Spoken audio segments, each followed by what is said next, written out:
जी, तो सबसे पहली चीज़ ये है कि शुरुआत है ना अंग्रेज़ी के सिलेबस में पार्ट्स ऑफ स्पीच से होती है, articles and parts of speech से होती है और उसके उसके आगे चलते-चलते बहुत एडवांस लेवल पे ले जाया जाता है। तो मैं आज के इसमें है ना कुछ 3-4 टॉपिक मैं सोच के रखा था कि आपके सामने डिस्कस करूँगा। उसमें पार्ट्स ऑफ स्पीच है, सेंटेंस का स्ट्रक्चर है इंग्लिश में और सेंटेंस कैसे बनाया जाता है, वो है और फिर सेंटेंस को ट्रांसफ़ॉर्मेशन कैसे किया जाता है। और अगर मौका मिले तो फिर वोकैब्युलरी वगैरह पे भी हम लोग थोड़ी-सी नज़र डालेंगे, ठीक? अगर खुदा ना ख़ास्ता हम 1-2 टॉपिक ही अगर घंटे भर में कवर पर कर पाएँ, तो आप परेशान मत होइए। मैंने आपको ज़बान दी है कि मैं इंशाअल्लाह कल, परसों, तरसों जो भी है ना जैसा-जैसा मौका मिलेगा हम लोग है ना अराउंड यही टाइम पे बैठ के बाकी टॉपिक्स भी कवर करेंगे इंशाअल्लाह। ठीक है ना?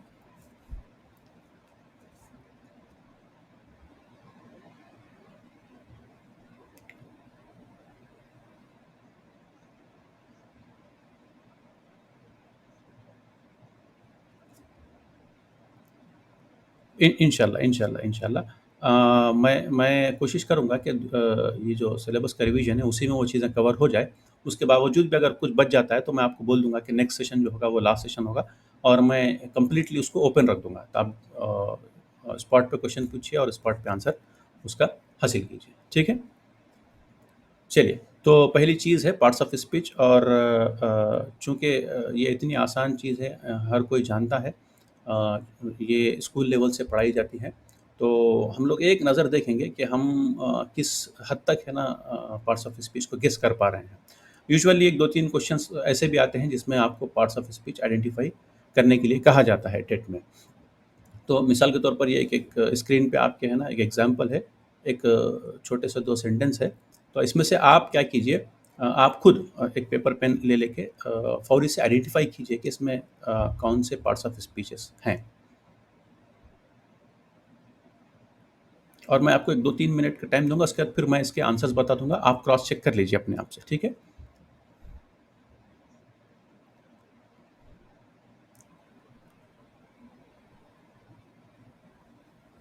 मैं इसको रीड आउट भी कर देता हूँ ताकि अगर किसी को सुनने देखने में कुछ मसला हो रहा तो वो सुन के आसानी से ये कर सकें। TET is a competitive exam. We get objective question paper on a computer screen. Well, Afsha and Huma will become teachers eventually. तो ये 2 सेंटेंस है, इसमें से आपको इसके हर हर वर्ड को आपको आइडेंटिफ़ाई करना है कि ये है क्या? कौन-सा पार्ट्स ऑफ स्पीच है?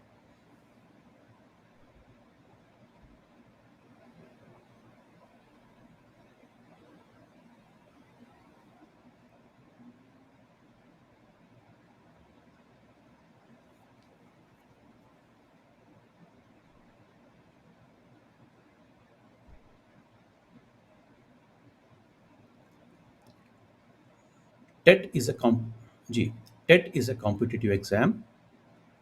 We get objective question paper on a computer screen. Well, Afsha and Huma will become teachers eventually. ये 2 जुमले हैं, इसके हर वर्ड का है ना आपको पार्ट ऑफ स्पीच कौन-सा है ये आइडेंटिफ़ाई करना है, ठीक? जी, जी, आपको एक्सप्लेनेशन करने की ज़रूरत नहीं है। आप जस्ट आपके क्या बोलेंगे पेपर पे या नोटबुक में है ना, आप मार्क कर लीजिए कि कौन-सा क्या पार्ट्स ऑफ स्पीच है। फिर हम आगे देखेंगे कि ये कैसा किया जाता है और कैसे होता है, ठीक?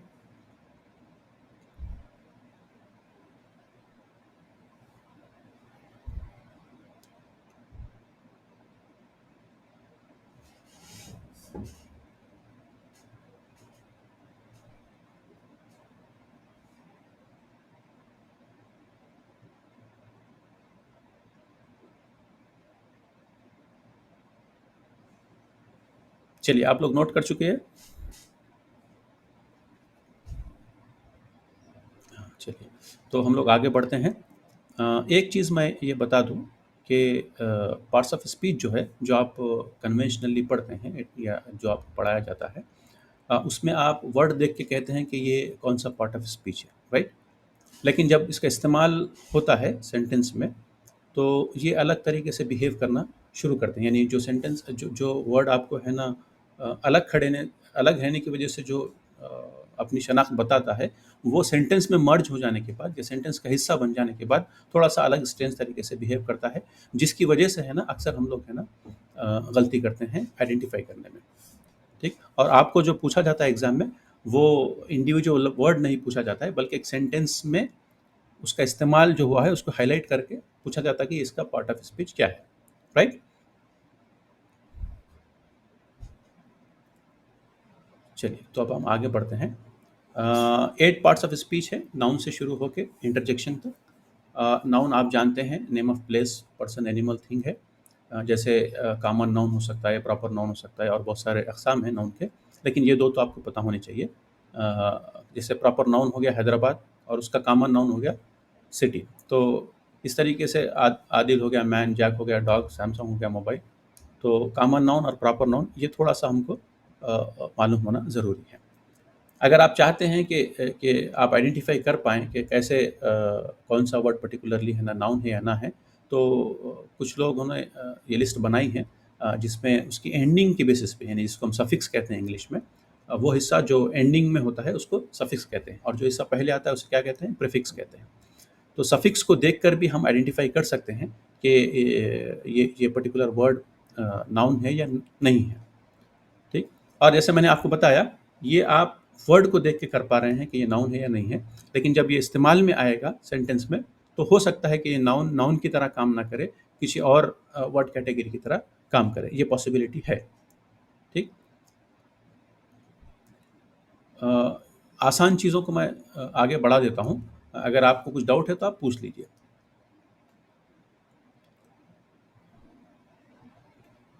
चलिए, उसके बाद जो है,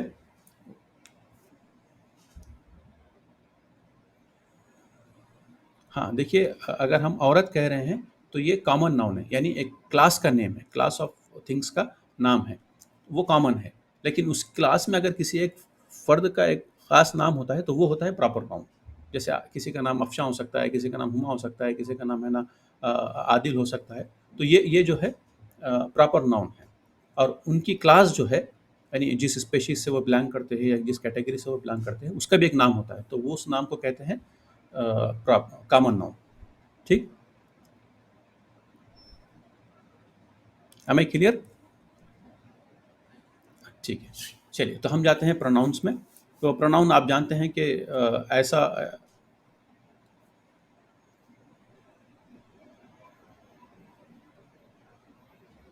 नहीं, अब वो हम हमारे पास इतना टाइम नहीं है कि हम जो चीज़ हो चुकी है उसको फिर से है ना ये करें। आप या तो स्क्रीनशॉट लेके रख लीजिए उसका, फिर आप प्रैक्टिस कर लीजिए, या फिर है ना बाद में आप उसका वीडियो देख लीजिए, क्योंकि हमारे पास थोड़ा-सा टाइम का मसला है। मैं माज़रत चाहता हूँ।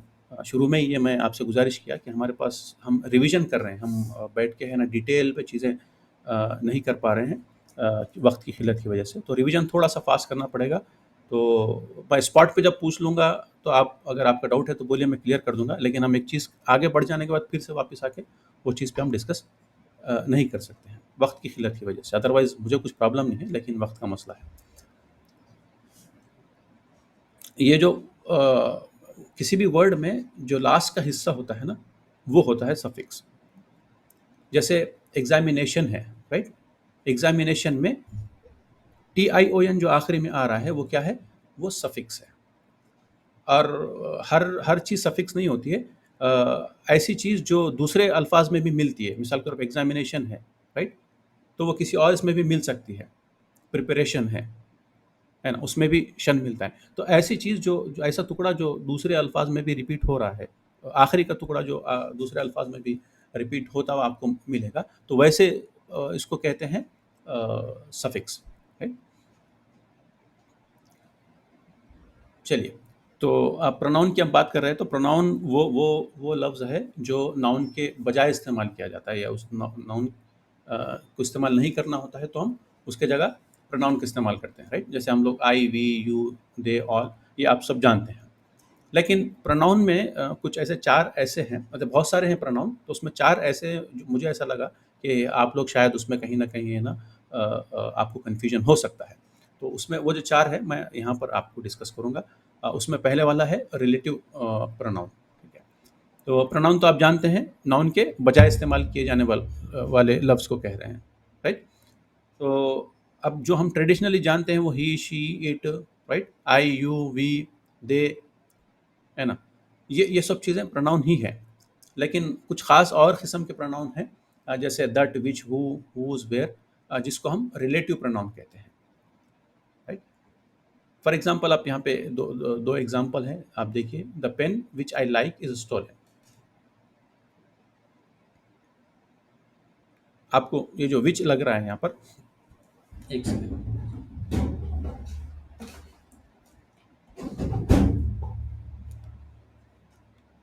ये जो विच है ये रिलेट कर रहा है किससे? पेन से,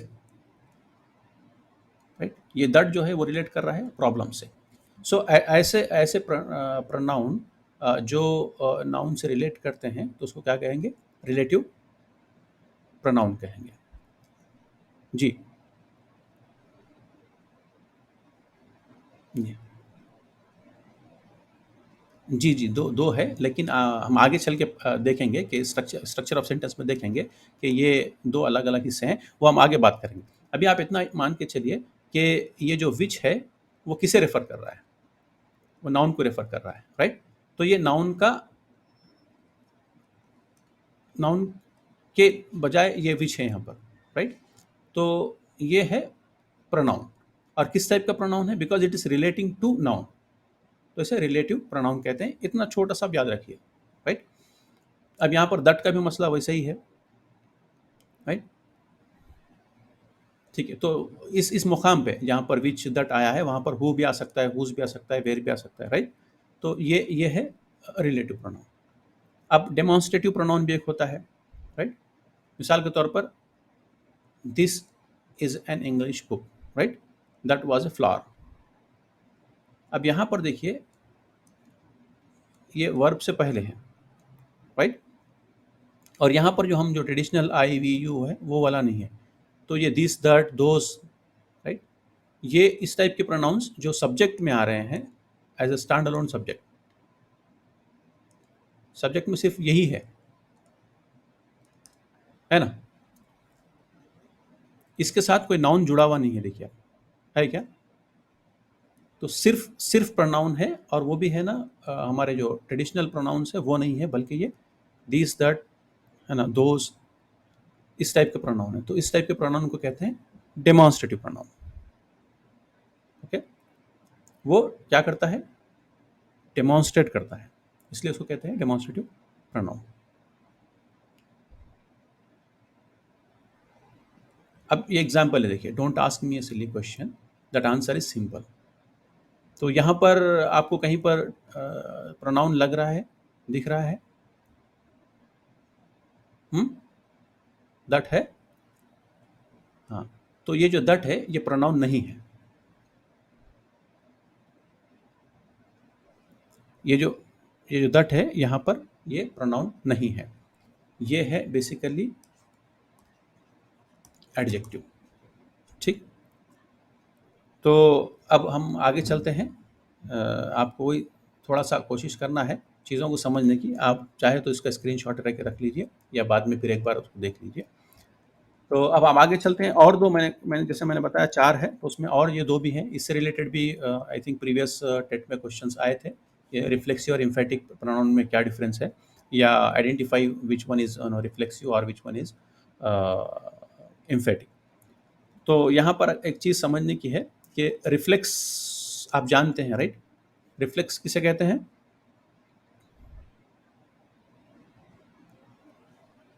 आप जब मिरर के सामने खड़े होते हैं तो क्या होता है? रिफ्लेक्शन होती है ना, आपकी अपनी इमेज मिरर में रिफ्लेक्ट करती है नहीं है? तो उसी से रिफ्लेक्सिव है। तो यहाँ पर आप देखिए, he learn himself, I help myself. So ये किसको रिफ्लेक्ट कर रहा है? ही को रिफ्लेक्ट कर रहा है हिमसेल्फ, राइट। आई को रिफ्लेक्ट कर रहा है माई सेल्फ। तो इस टाइप के जो वर्ड हैं, yourself, right, themselves, ourselves, ये जो है, ये अगर आखिर में आ रहे हों, आप याद रखिए इसको, राइट। ये वर्ब के बाद की बात है, ये आखिर में जब मैं कह रहा हूं तो ये ऑब्जेक्ट वाले पोजीशन में है। तो ये जब आखिर में आते हैं तो ये होते हैं रिफ्लेक्सिव। और यही इसी टाइप के अगर प्रोनाउन है जो सब्जेक्ट के पार्ट में आते हैं, ये वर्ब है ना हमारा, राइट, प्रिपेयर्ड एंड रिपेयर्ड जो है ये वर्ब है। तो वर्ब से पहले सब्जेक्ट वाले हिस्से में जब आ रहे हैं तो ये क्या हो जाएंगे, इम्फेटिक। इम्फेटिक इम्फेसिस से है, जहाँ पे आप जोर देना चाहते हैं तो yes I my self did it, है ना, हाँ मैं खुद किया बोल के। तो इस टाइप का इस्तेमाल इंग्लिश में भी है। तो इसे इसे क्या कहेंगे, इम्फेटिक प्रोनाउन कहेंगे, वो प्रोनाउन जो इम्फेसिस के लिए इस्तेमाल किया जा रहा है सेंटेंस में। किसी का माइक चालू है, प्लीज़ आप बंद कर लीजिए। सो रिफ्लेक्सिव और इम्फेटिक का जो जो टेक्निकली याद रखने की चीज़ है वो ये है कि रिफ्लेक्सिव ऑब्जेक्ट में आ रहा है, सब्जेक्ट वर्ब एंड ऑब्जेक्ट, ये तीन एसेंशियल एलिमेंट्स है सेंटेंस में इंग्लिश के। तो पहले वाला जो है रिफ्लेक्सिव वो यूजुअली किस में आ रहा है, ऑब्जेक्ट वाले पोजीशन में आ रहा है, वेरा एज इम्फेटिक किस में आ रहा है, सब्जेक्ट वाले में आ रहा है। तो ये दो चीज़ें आपको याद रखना है। और आने वाली चीज़ सेम है, दो भी जगह देखिए, हिम सेल्फ है, ourself, herself, yourself, ये आने वाले जो चीज़ें हैं वो सेम है, लेकिन चूंकि इसमें कन्फ्यूजन हो सकता है तो इसलिए सवाल इसमें से बनाया जाता है। तो आपको याद रखने की चीज़ ये है कि रिफ्लेक्ट जो चीज़ है वो कहाँ होती है, आपसे दूर। जैसे आप खड़े हुए हैं आईने के सामने, तो आपसे दूर आईने के सामने आपका रिफ्लेक्शन हो रहा है। तो आप ये समझिए कि सब्जेक्ट के बाद ऑब्जेक्ट वाले पोजीशन पे जो होगा वो रिफ्लेक्सिव होगा। और जो खुद हम जब कुछ कहते हैं ना, हाँ मैं किया बोल के, ऐसा उंगलियां हम अपने खुद की तरफ बताते हैं ना, बताते हैं नहीं बताते हैं। तो इम्फेटिक जो रहेगा वो इम्फेसिस जो है वो आप अपने आप की तरफ इशारा है, तो आप सब्जेक्ट के बाजू की वो रहेगा। ठीक, उम्मीद है ये चीज़ समझ में आएगी आपको।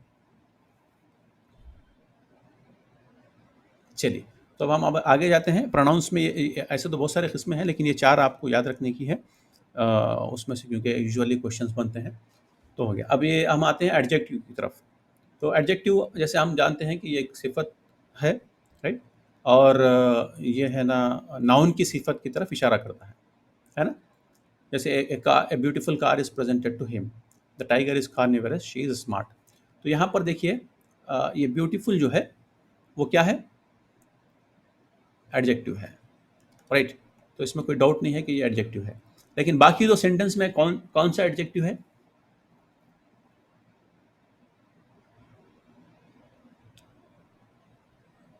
या ये दो भी जो है ना ये एडजेक्टिव ही हैं। ठीक, ठीक है, ऑब्जेक्टिव पोजीशन, ऑब्जेक्ट के पोजीशन में वो है, लेकिन है तो एडजेक्टिव ही है। तो कंफ्यूज नहीं होना है। तो कभी कभी इस टाइप के क्वेश्चन पूछता है, तो उसके कहता है कि भाई आप आइडेंटिफाई कीजिए इसमें वर्ड कैटेगरी क्या है। ठीक, तो ये हो गया। अब उसमें भी है ना कुछ दो इम्पॉर्टेंट एडजेक्टिव्स हैं, टाइप ऑफ एडजेक्टिव्स हैं, जिसको मैं आपको आज बताना चाह रहा हूँ। वो डेमोन्स्ट्रेटिव एडजेक्टिव है और इंट्रोगेटिव एडजेक्टिव है। वैसे तो अगर ब्यूटीफुल टाइप का एडजेक्टिव आए तो हम हंसी खुशी उसको आइडेंटिफाई कर सकते हैं, और स्मार्ट कार्निवरस टाइप का भी आ जाए तब भी हम उसको बहुत आसानी से आइडेंटिफाई कर सकते हैं।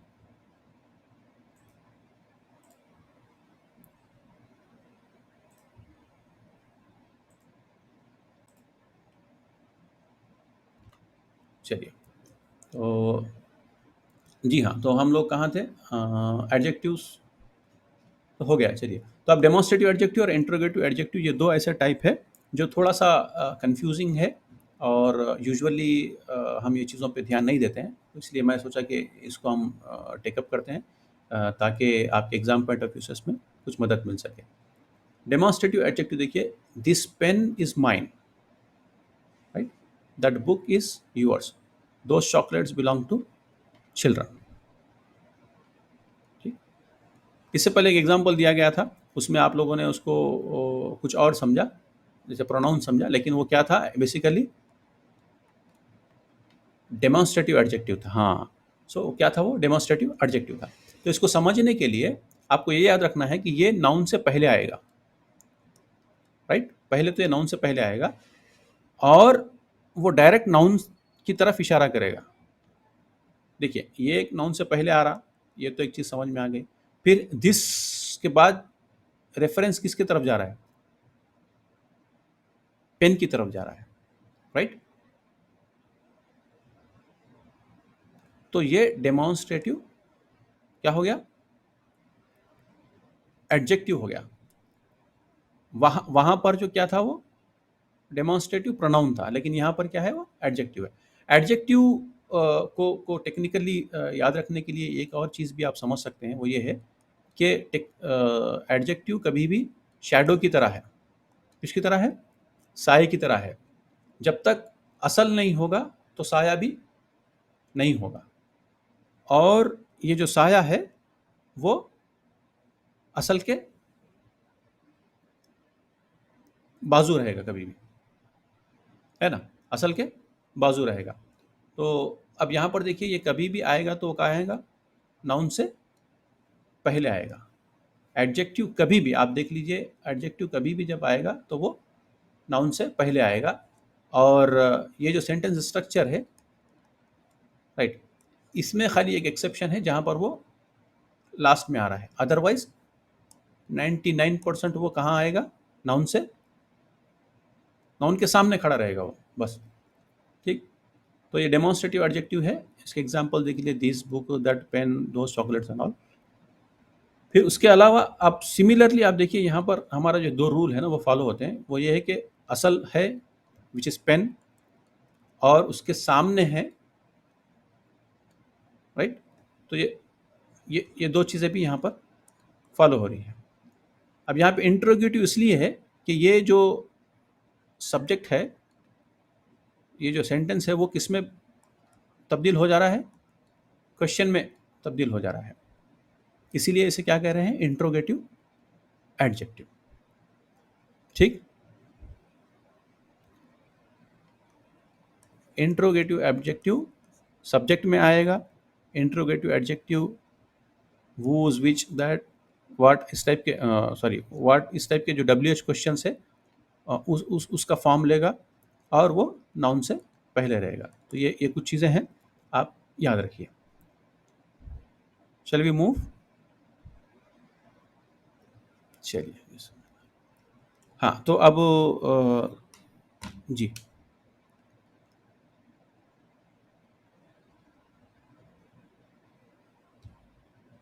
देखिए डेमोन्स्ट्रेटिव एडजेक्टिव में क्या आ रहा है, आप खाली इसका स्ट्रक्चर देख लीजिए। नाउन है, नाउन से पहले एडजेक्टिव है, राइट? है ना? हाँ, ये आप याद रखना है। यानी नाउन्स के सामने खड़े हुआ चीज़ को हम एडजेक्टिव बोलते हैं। ये एक सिंपल फार्मूला मैं आपको बताया याद रखने के लिए टेक्निकली, कि नाउन कभी भी साए की तरह काम करता है, जो सॉरी एडजेक्टिव कभी भी साए की तरह काम करता है जो नाउन से पहले आता है इंग्लिश के सीक्वेंस में। इंग्लिश के इंग्लिश में है ना, वो जनरली 99% नाउन से सामने आता। एक्सेप्शन ये इस तरह का है जिसमें है ना वो ऑब्जेक्ट की तरह काम कर रहा है सेंटेंस में, अदरवाइज तो नाउन के सामने आता, राइट? ये आपको याद रखना है। तो अगर आप ये हो गया अपना डेमोन्स्ट्रेटिव एडजेक्टिव। एडजेक्टिव जब समझ रहे हैं तो ये स्ट्रक्चर को आपको देख लेना है, जो जो स्क्रीन पे आपको दिख रहा है, ठीक? और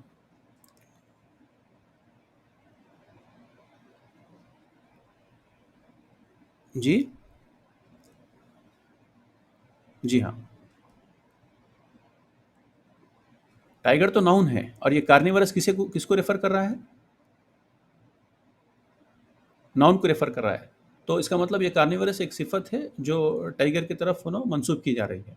तो एडजेक्टिव क्या होता है? एक सिफत होती है, राइट? 99% वो नाउन के सामने आती है सिफत, लेकिन समटाइम्स क्या होता है, वो सिफत है ना ऑब्जेक्ट के पोजीशन में भी हो सकती है। जैसे शी इज़ स्मार्ट में स्मार्ट जो है, शी इज़ ब्यूटीफुल में ब्यूटीफुल जो है, ऑब्जेक्ट पोजीशन में भी हो सकती है, लेकिन वो अगेन रेफर किसी को करेगी? सेम नाउन को ही करेगी। तो ये एडजेक्टिव का है। अगर हम डेमोन्स्ट्रेटिव प्रोनाउन पे चले जाएं, ठीक है, तो यहाँ पर आप देखिए, ये दिस जो है ना, इसके बाद कोई नाउन नहीं है क्या? है नाउन? नहीं है, राइट? यहाँ पर नाउन मिसिंग है, और उसके बाद डायरेक्ट वर्ब है।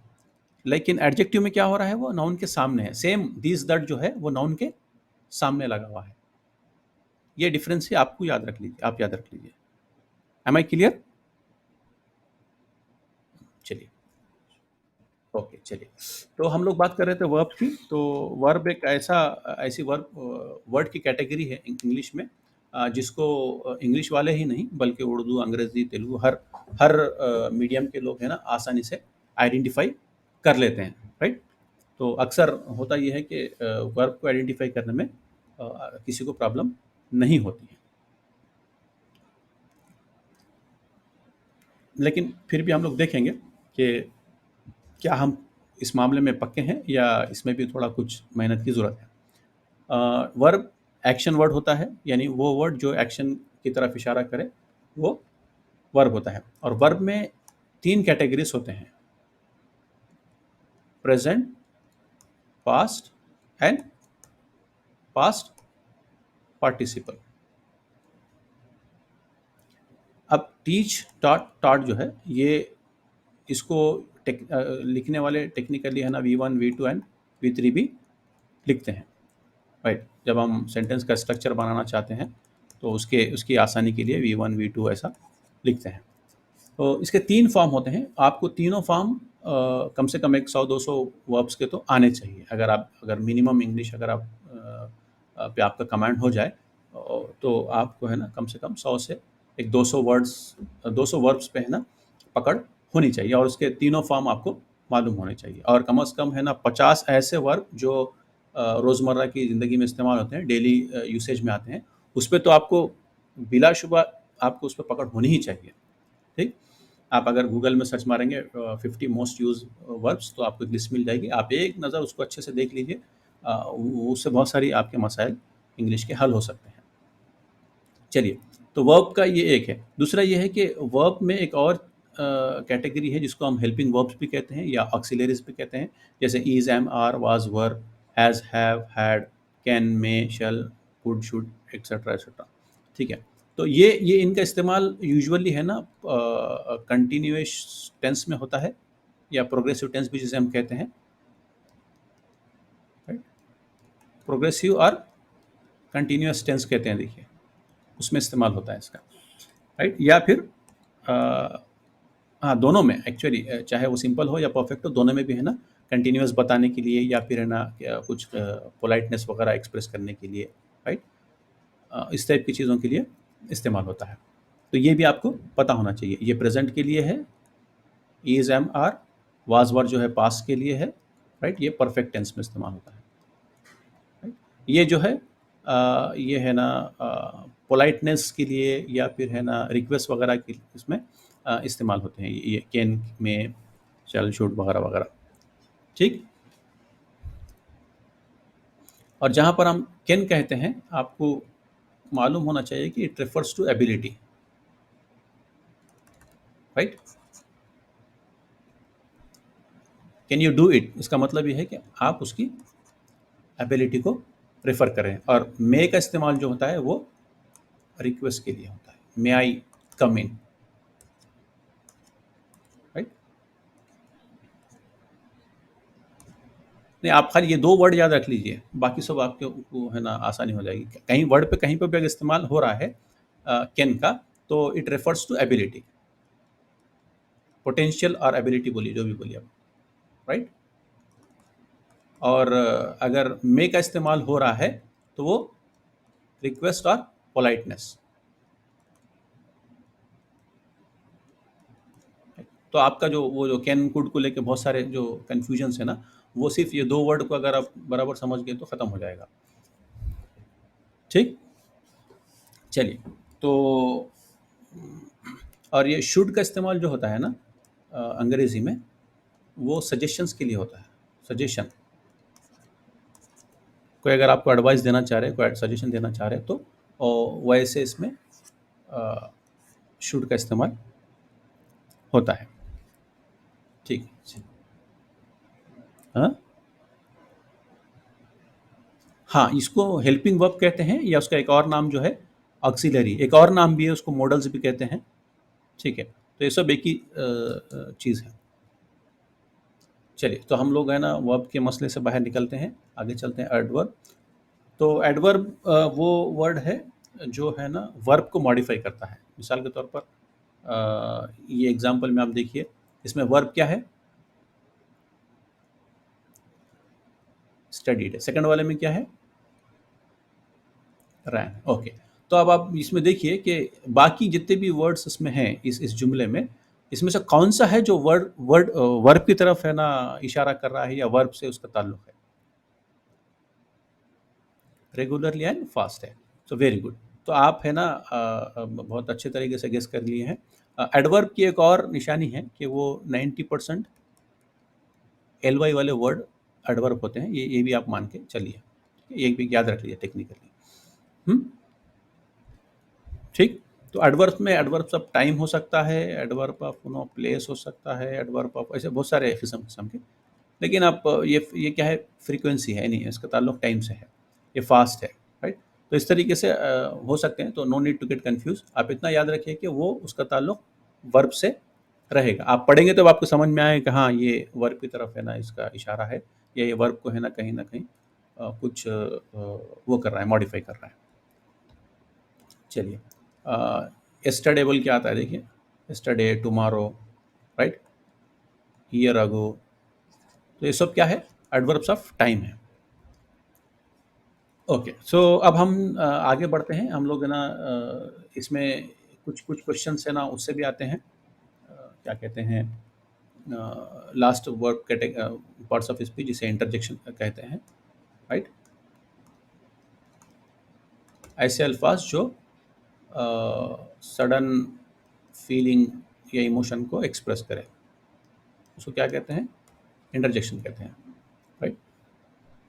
वाइला है, हुर्रे है, राइट, अलास है, राइट। तो इस टाइप के जो वर्ड्स हैं, तो उसमें समटाइम्स वेल भी है, वेल, यू डिड इट, उप्स है, ऐसे बहुत सारे हैं, आउच है। बहरहाल, तो सडन आपको लफ्ज़ पढ़ने से आपको पता चलेगा सेंटेंस में कि उन्हें सडन आपके इमोशंस वगैरह का इज़हार कर रहा नहीं कर रहा। अगर कर रहा है तो वो क्या होगा? इंटरजेक्शन होगा।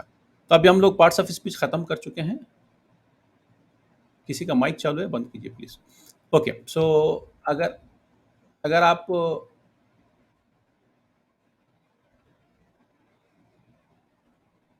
जी,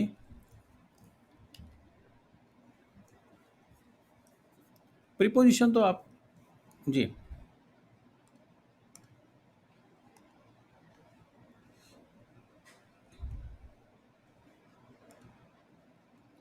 नहीं वैसा नहीं है। एडजेक्टिव एक अलग वर्ड कैटेगरी है और एडवर्ब एक अलग कैटेगरी है।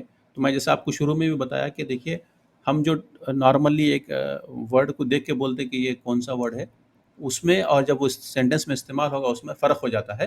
तो सेंटेंस में जो जब आएगा वो, तो वो वर्ब की तरफ इशारा कर रहा है, इसको आपको अंदाज़ा हो जाएगा। ठीक। चलिए, तो अब हमने जो ये स्क्रीन पे जो जो एग्जांपल लिए थे, तो इसमें पार्ट्स ऑफ स्पीच आइडेंटिफाई करने के लिए, तो आप देखिए टेट है, ये क्या है? नाउन है। ये प्रोनाउन है, वी, राइट, है। अफशा एंड हुमा क्या है?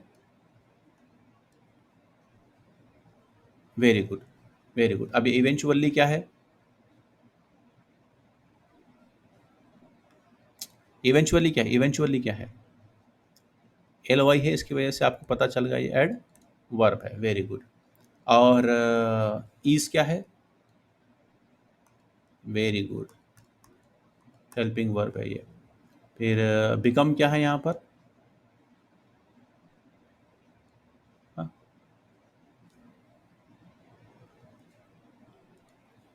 हाँ, वर्ब है। Very good, very good, very good. चलिए, फिर ये गेट क्या है? वर्ब है। ये विल विल क्या है ये? Very good, very good. चलिए, आप आसानी से पहचान पा रहे हैं। ये एंड क्या है? यस, कंजंक्शन है ये। Very good, very good, conjunction है। और ये ए क्या है?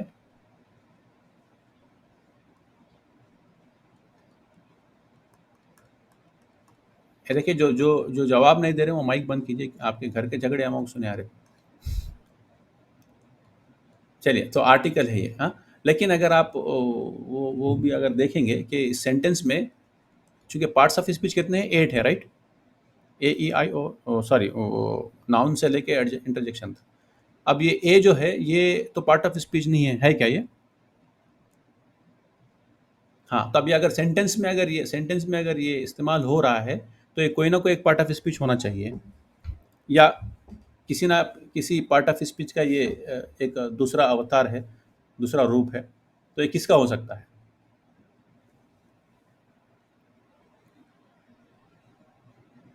चलिए, हम अभी अभी देखते हैं ये क्या है। ये एग्जाम क्या है? ये एग्जाम क्या है? नाउन है, वेरी गुड। सो नाउन से पहले आने वाली चीज क्या होती है?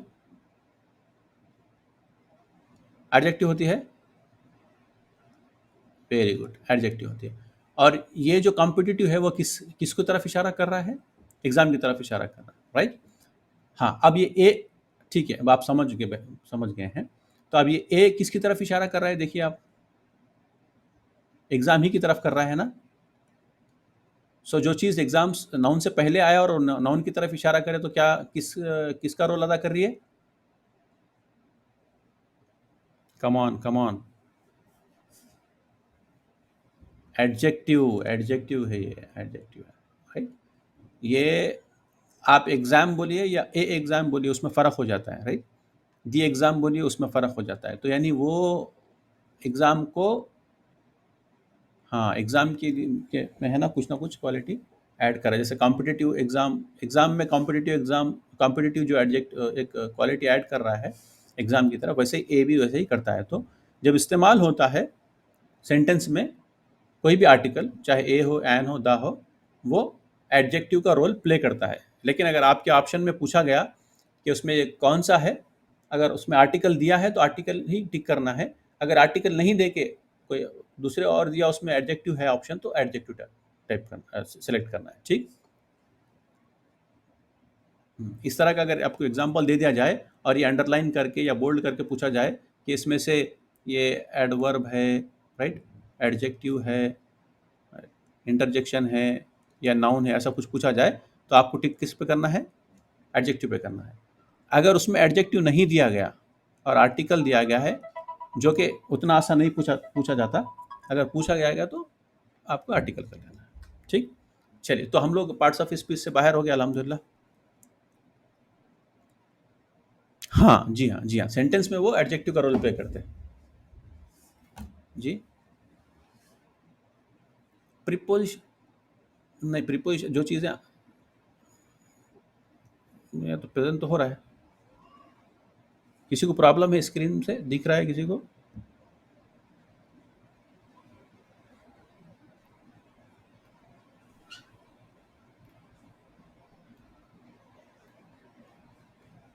नहीं, मेरे तरफ से तो कोई प्रॉब्लम नहीं है। I am perfectly. चलिए, ठीक है, वो टेक्निकल चीज़ें आप छोड़ दीजिए। हाँ, प्रीपो आप कोई पूछे थे कि व्हाट इज़ प्रीपोजिशन। हाँ, प्रीपोजिशन के लिए मैं कुछ चीज़ें बोलता हूँ आपको अभी। हाँ,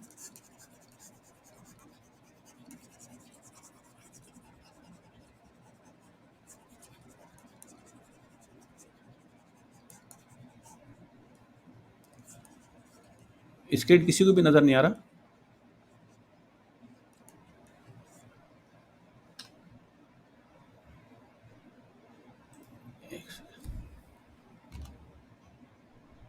अब चले गया ना?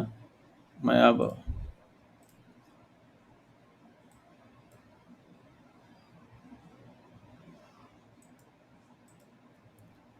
अब देखिए,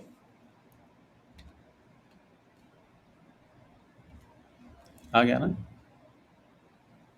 चलिए, हाँ, तो हम लोग है ना उसकी बात कर रहे हैं, प्रीपोजिशन की, राइट। प्रीपोजिशन, हाँ, इट शोज पोजीशन। क्या बताता है वो? पोजीशन बताता है। अब position in terms of place भी हो सकता है, इन टर्म्स ऑफ टाइम भी हो सकता है। जैसे मिसाल के तौर पर she studies in the library, right. तो ये जो इन है वो क्या है, प्रीपोजिशन है। अब इसी तरीके से अंडर हो सकता है, ऑन हो सकता है, टू हो सकता है, राइट, है ना। ऐसे बहुत सारे हैं जो हो सकते हैं, राइट। तो आपको अंदाज़ा हो जाएगा देखने से कि है ना, हाँ ये पोजीशन बता रहा है। और यूजुअली प्रीपोजिशन नाउन से पहले आता है, ठीक है। दी लाइब्रेरी जो है उससे पहले आएगा, नाउन से पहले आएगा, ठीक। हाँ जी, हाँ जी, हाँ, ये सब नाउन की हेल्प करने वाले हैं। एडजेक्टिव हो या प्रीपोजिशन हो, ये क्या करने वाले हैं, नाउन के हेल्प करने वाले हैं। चलिए, तो हम लोग आते हैं फिर अब सेंटेंस इस पे स्ट्रक्चर पे। तो अंग्रेजी का जो सेंटेंस है जो हमको यूजुअली पढ़ाया जाता है वो सब्जेक्ट वर्ब एंड ऑब्जेक्ट, ये स्टैंडर्ड स्ट्रक्चर है ना। एक और तरीके से जो पढ़ाया जाता है वो सब्जेक्ट प्लस प्रेडिकेट बोलते हैं, राइट। सब्जेक्ट की तफहीम करने वाला टुकड़े को प्रेडिकेट कहते हैं, है ना, यही है ना। हम्म। तो अब प्रेडिकेट में पॉसिबिलिटीज अलग अलग है, उसकी वजह से है ना अलग अलग है ना, 5 अलग अलग किस्म के है ना स्ट्रक्चर है। चलिए, तो पहला जो है, ये जो दूसरे वाला जो है वो स्टैंडर्ड स्ट्रक्चर है जो हम ऑलरेडी जानते हैं। जैसे मिसाल के तौर पर शी लाइक्स एग्स, तो यहाँ पर जो है शी जो है वो सब्जेक्ट है, ये वर्ब हो गया और ये ऑब्जेक्ट हो गया। Similarly I met my brother, तो एक डिफरेंट कलर दिख रहे हैं, वो सब्जेक्ट वर्ब एंड ऑब्जेक्ट का आपको बताते हैं। तो ये जो स्टैंडर्ड स्ट्रक्चर है उससे हम ऑलरेडी वाकिफ हैं। लेकिन उसके अलावा भी क्या होता है कि अलग अलग किस्म के स्ट्रक्चर हो सकते हैं, 4 और अलग किस्म के स्ट्रक्चर हो सकते हैं। वो क्या है, सब्जेक्ट के साथ सिर्फ वर्ब हो सकता है। तो the bell rang, he wept, right, she ran, she ran. तो यहाँ पर आप देखिए, यहाँ पर ऑब्जेक्ट मिसिंग है ना। हाँ, तो इस टाइप के जो जो सेंटेंस होते हैं, इस टाइप का जो स्ट्रक्चर होता है, तो इसे क्या कहते हैं, इसको subject of a incomplete predicate कहते हैं। Subject of a incomplete predicate, predicate complete होना चाहिए था लेकिन उसे, जी, so subject of a incomplete predicate कहते हैं। तो यहाँ पर क्या है, सिर्फ सब्जेक्ट एंड वर्ब है, तो ये एक पॉसिबिलिटी है। दूसरी तो स्टैंडर्ड स्ट्रक्चर है जिसमें ऑल 3 एलिमेंट्स है, subject verb and object. Third वाले में अगर आप देखेंगे तो यहाँ पर ये जो ऑब्जेक्ट है, right, subject verb and object है, ये पूरे ऑब्जेक्ट्स ही हैं बेसिकली, ये 3 भी और भी। लेकिन ऑब्जेक्ट के मुकाम पे क्या है, एडजेक्टिव इस्तेमाल कर रहे हैं, वर्ब इस्तेमाल कर रहे हैं, नाउन इस्तेमाल कर रहे हैं, ठीक है। तो हमको समझने वाली चीज़ ये है कि ये जो स्टैंडर्ड स्ट्रक्चर है उसके,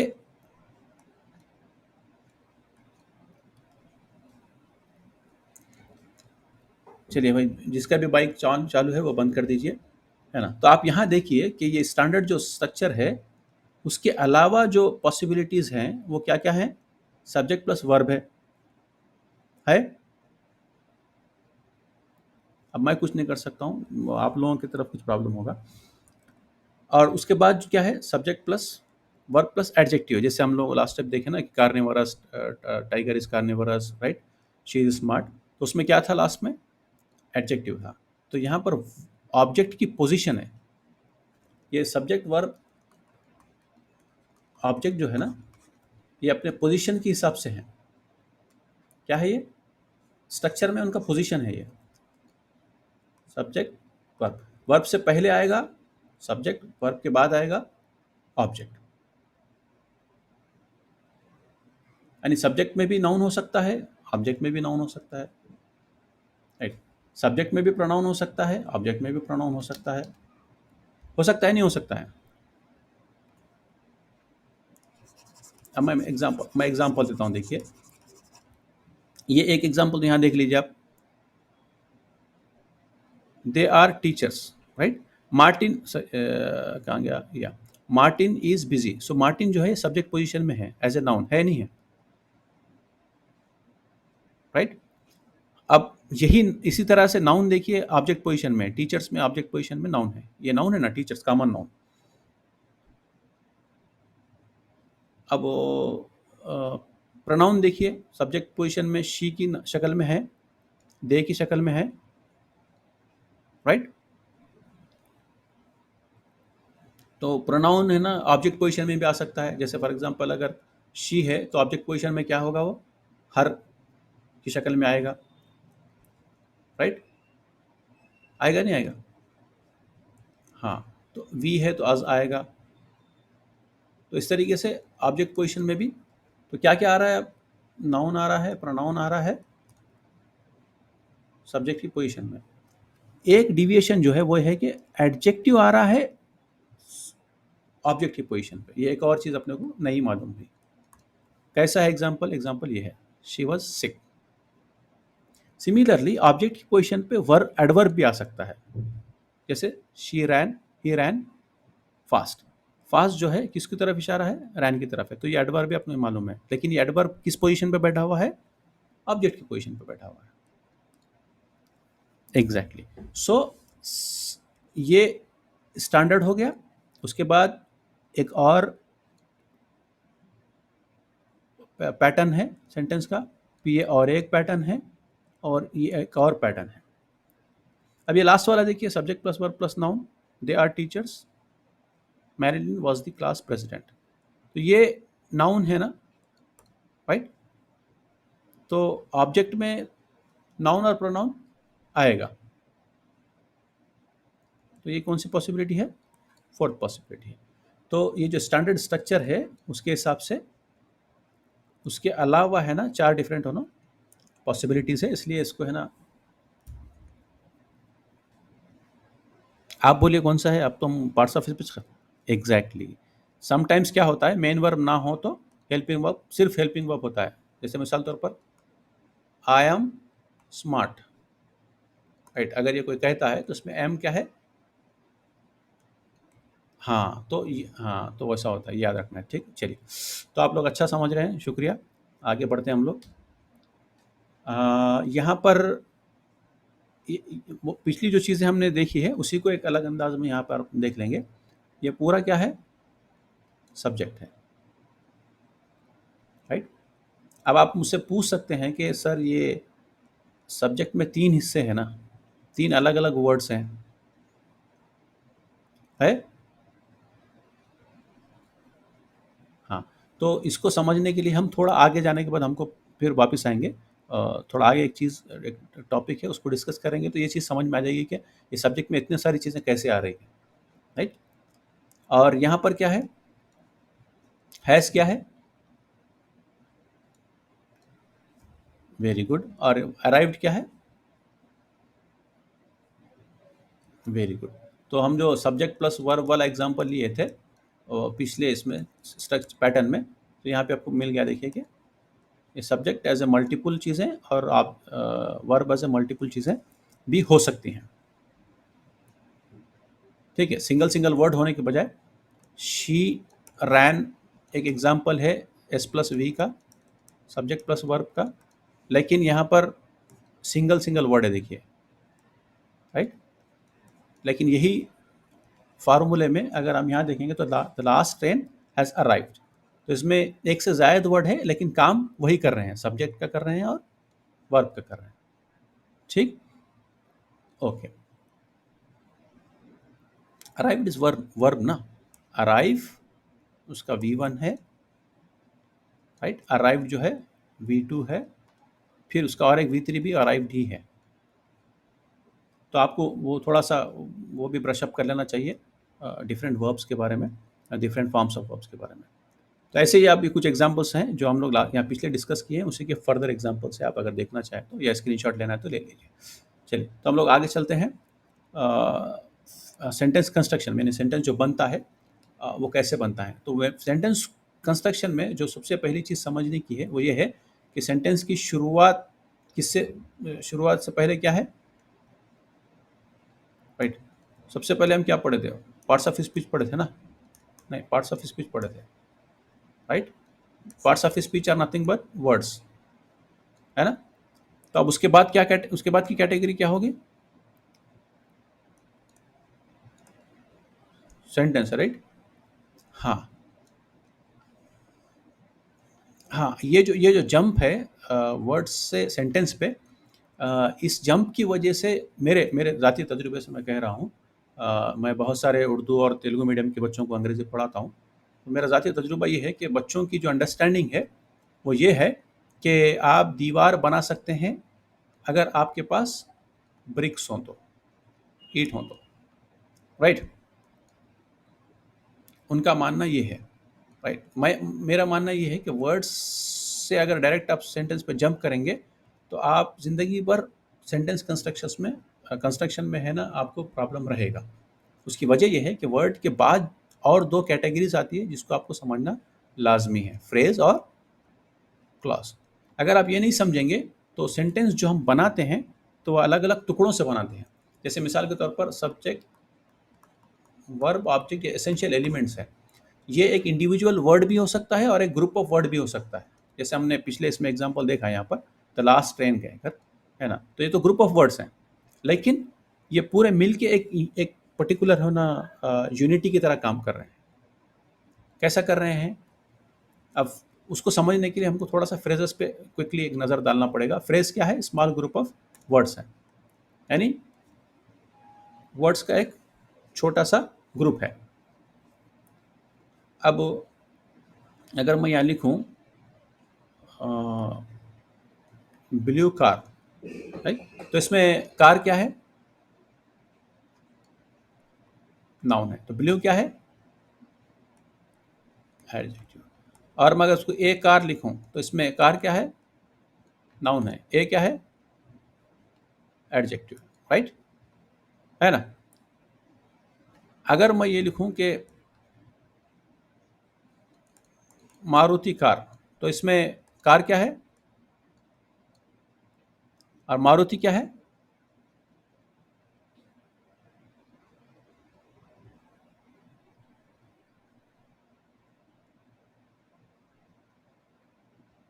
क्या है ये, देखिए फिर आप गलती कर रहे हैं। ये कार के सामने आया है तो ये क्या काम करेगा, एडजेक्टिव ही काम करेगा। याद रखिए, आप सिंगल वर्ड ले रहे हैं तो अलग रहेगा, जब वो ग्रुप में आ रहा है तो उसका काम अलग हो जाता है। तो अब हमको ये चीज़ पता चल रही है कि नाउन फ्रेज जो है ना, वो ऐसा ग्रुप है जिसमें, अब ये दो में से सबसे अहम वर्ड कौन सा है, नाउन है, राइट। क्योंकि ब्लू का वजूद तो कार ही से है ना। हाँ, तो कार अहम है, इसलिए इस ग्रुप को हम क्या कहेंगे, नाउन फ्रेज कहेंगे।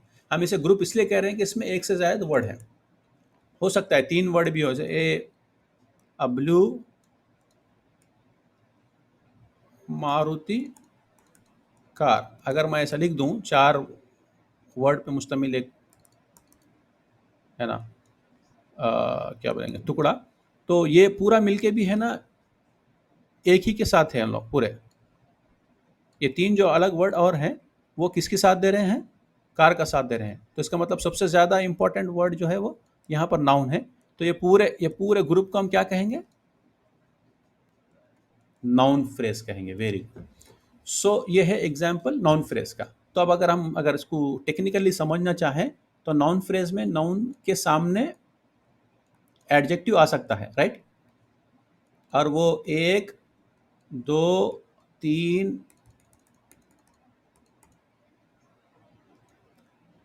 या उससे ज़ायद एडजेक्टिव आ सकते हैं। एक या एक से ज़ायद एडजेक्टिव नाउन के सामने आ सकते हैं नाउन फ्रेज में। जी, जी।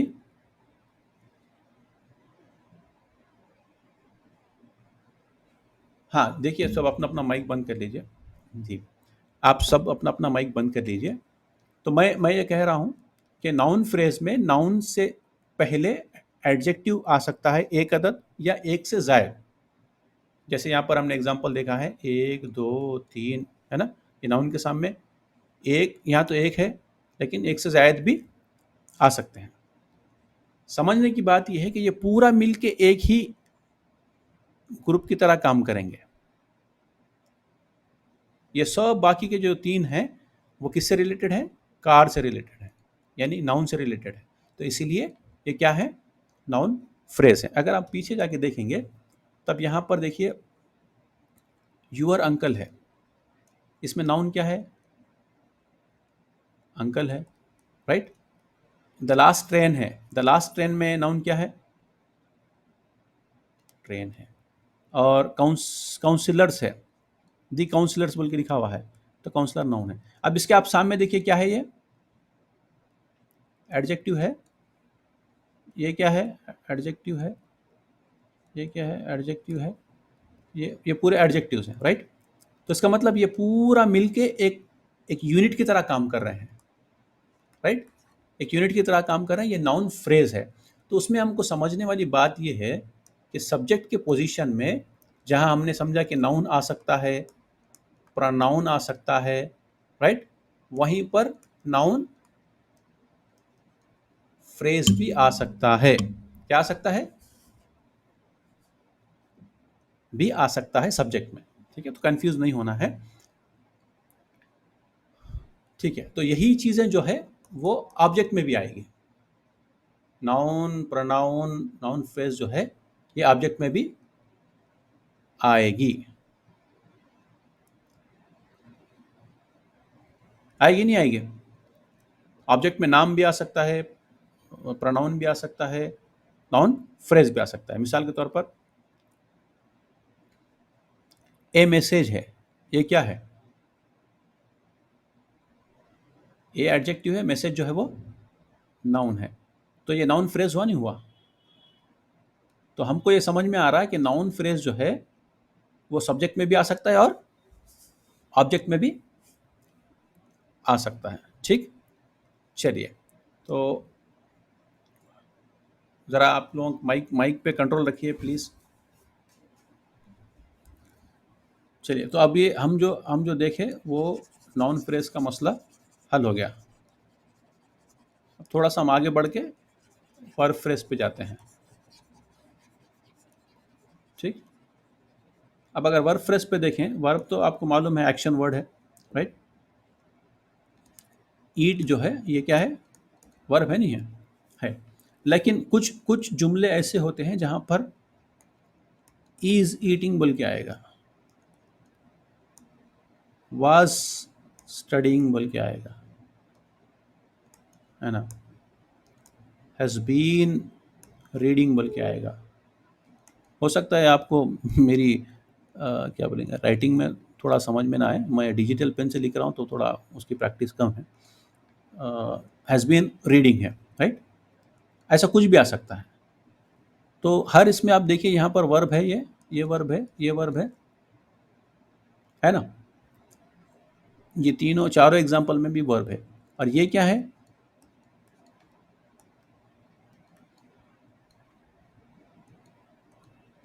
Will write the exam. तो ये विल राइट के साथ जो है क्या है? ये भी हेल्पिंग वर्ब्स है। Is, was, has been, will, had been, right? Being, being भी आता है कहीं पर। बीइंग गिवन द चार्ज, यानी कोई जिम्मेदारी दी है, जब वाले वैसे वाले इसमें सेंटेंस में इस्तेमाल होता है बीइंग गिवन। तो गिवन जो है ये वर्ब है, यहाँ पर क्या है? तो ये सब चीज़ें क्या है? अब आप देखिए अपने ग्रुप होने के लिए कम से कम दो चाहिए, है ना? तो यहाँ दो है, इसमें तीन है, इसमें भी दो है, चार भी हो सकते। तो अगर हम ये देखें तो यहाँ पर प्राइमरी वर्ड क्या है? ये दो, ये ग्रुप में इज ईटिंग में। थोड़ा सा आप जो जो जो आंसर नहीं दे रहे हैं प्लीज़ वो अपना माइक बंद कीजिए। हाँ जी, सो यहाँ पर अब अगर हम देखें तो इज़ ईटिंग है, वाज़ स्टडिंग है, तो इसमें ये सब में इम्पोर्टेंट वर्ड जो है वो वर्ब है ना? अगर आप अगर आप चाहते हैं कि मालूम हो कि आपको इसमें से कौन सा इंपॉर्टेंट है, तो दोनों में से एक को आप छोड़ के एक को पढ़िए सिर्फ। जैसे ईटिंग है, इज ईटिंग है, इज है, तो इज से इज के मुकाबले में ईटिंग इंपॉर्टेंट है, राइट? वास के मुकाबले में स्टडिंग इंपॉर्टेंट है, हैज़ बीन के मुकाबले में रीडिंग इंपॉर्टेंट है। तो ये पूरे क्या है, वर्ब है। और वर्ब के सामने जो आ रहा है वो क्या है, ऑलवेज हेल्पिंग वर्ब। हाँ, तो वर्ब प्लस ऑक्सिलरी, राइट? हाँ, तो वर्ब के सामने ऑक्सिलरी आ रहा है, जैसे नाउन के सामने है ना एडजेक्टिव आ रहा था, वैसा ऑक्सिलरी आ रहा है। तो यहाँ पर दो वर्ब से पहले एक या एक से ज़ायद ऑक्सिलरी हो सकते हैं। जैसे हैज़ बीन में दो ऑक्सिलरी हैं यहाँ पर, है ना? हाँ, तो ये वर्ब हो गया। जैसे नाउन का noun plus adjective and possibility, जैसे वैसे ऑक्सिलरी प्लस पॉसिबिलिटी है। अब ये तो हो गया, चलिए ये नॉन फ्रेज का, इसका वर्ब फ्रेज का भी मसला खत्म हो गया। जैसे हैज़ अराइव्ड है यहाँ पर एक पार्ट, तो ये क्या होगा, ये वर्ब फ्रेज हो गया। हाँ, तो ये दोनों मिलके वर्ब फ्रेज हो गया। ये चीज़ें आपको समझना इसलिए ज़रूरी है कि आगे जाके जब हम आप सेंटेंस ट्रांसफॉर्मेशन करेंगे, है ना, एक्टिव से पैसिव करेंगे या फिर ऐसे कुछ और ट्रांसफॉर्मेशन जो करेंगे, तो उसमें प्रॉब्लम आ सकती है अगर आप ये नहीं समझें तो। ठीक है, ओके, चलिए तो अब ये लास्ट वाला हम आज देखेंगे, आज यहीं पर ख़त्म करेंगे। मैं समझता हूँ टाइम ज़्यादा हो चुका है। प्रीपोजिशनल फ्रेज है, तो प्रीपोजिशन में याद रखने की चीज़ बहुत आसानी से ये है कि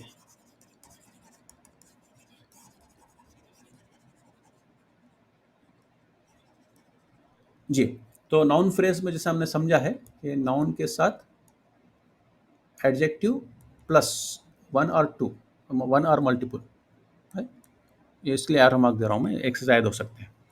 तो ये तो नाउन फ्रेज का हो गया। प्रीपोजिशन फ्रेज में क्या होता है, प्रीपोजिशन होता है प्लस नाउन और नाउन फ्रेज आ सकता है। जैसे मिसाल के तौर पर इन इंडिया, राइट? तो ये क्या है, इंडिया प्लस इन, प्रीपोजिशन प्लस, ओके, तो यहाँ पे प्रीपोजिशन प्लस नाउन हो गया। तो एक एग्जांपल ये है, यानी प्रीपोजिशनल फ्रेज में प्रीपोजिशन के बाद में आ रहा है, देखिए आप, राइट, नाउन आ रहा है। या फिर मिसाल के तौर पर ऑन ए बाइक मैंने लिखा है यहाँ पर, ऑन ए बाइक, ऑन तो प्रीपोजिशन है आपको मालूम है, लेकिन ए बाइक क्या है ये,